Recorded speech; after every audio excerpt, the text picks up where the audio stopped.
Hello guys, maximum cream കുറച്ച് ചെയ്യാൻ പറഞ്ഞൊരു കേക്കാണ് കേട്ടോ ഇത്. ഇതെൻ്റെ ഫ്രണ്ട് തന്ന കേക്കാണ്. ലാസ്റ്റ് ഡേ ഞാൻ ചെയ്യുന്നത് കണ്ടില്ലേ, ഒരു വാൻചോ കേക്ക്, അതിൻ്റെ ബാക്കിയാണ് ഇത്. അപ്പോൾ എന്നോട് ഡിസൈൻ അവൾ ഇഷ്ടത്തിന് ചെയ്തോളാൻ പറഞ്ഞു കേട്ടോ. പിന്നെ ഇവിടെ തന്നെ ഒരു മോളുള്ളതുകൊണ്ട് എനിക്ക് ഏകദേശം പെൺകുട്ടികളുടെ ഒരു ടേസ്റ്റ് നന്നായിട്ട് അറിയാം. അപ്പം അവളെവിടെ എപ്പോഴും ഇഷ്ടമുള്ള കേക്ക് എന്തൊക്കെയാണെന്ന് ചോദിച്ചാൽ അതിനകത്തുള്ള ഡിസൈൻ എന്തൊക്കെയാണെന്ന് പറഞ്ഞു കഴിഞ്ഞാൽ അവളെപ്പോഴും കളർഫുൾ ആയിട്ടുള്ള ബട്ടർഫ്ലൈസ്, റെയിൻബോ അങ്ങനെയുള്ള സാധനങ്ങളൊക്കെയാണ് കേട്ടോ ആ ഷട്ടിക്ക് ഭയങ്കര ഇഷ്ടം. അപ്പോൾ ഞാനിത് വെക്കട്ടെ, ഇങ്ങനെ ഒരു സജഷൻ ഞാൻ ചോദിച്ചപ്പോൾ അവൾക്ക് ഭയങ്കര ഹാപ്പി. വെച്ചമ്മ, നല്ല ഇഷ്ടമാവും, അവർക്ക് ഇഷ്ടമാവും എന്നൊക്കെ പറഞ്ഞു. പിന്നെന്താ നോക്കിയപ്പോൾ എൻ്റെ ഒരു റെയിൻബോ പ്രിൻ്റ് ഔട്ട് ഇരിപ്പുണ്ട്.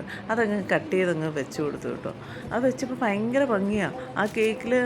യൂഷ്വലി വാൻചോ കേക്ക് എന്ന് പറയുമ്പോൾ നമ്മൾ വൈറ്റ് ആൻഡ് ബ്ലാക്ക് രണ്ടിൻ്റെയും ചോക്ലേറ്റ് അങ്ങോട്ടും ഇങ്ങോട്ടും എടുത്ത് ഒഴിച്ച് പ്ലേസ് ചെയ്തങ്ങ് നിർത്തും.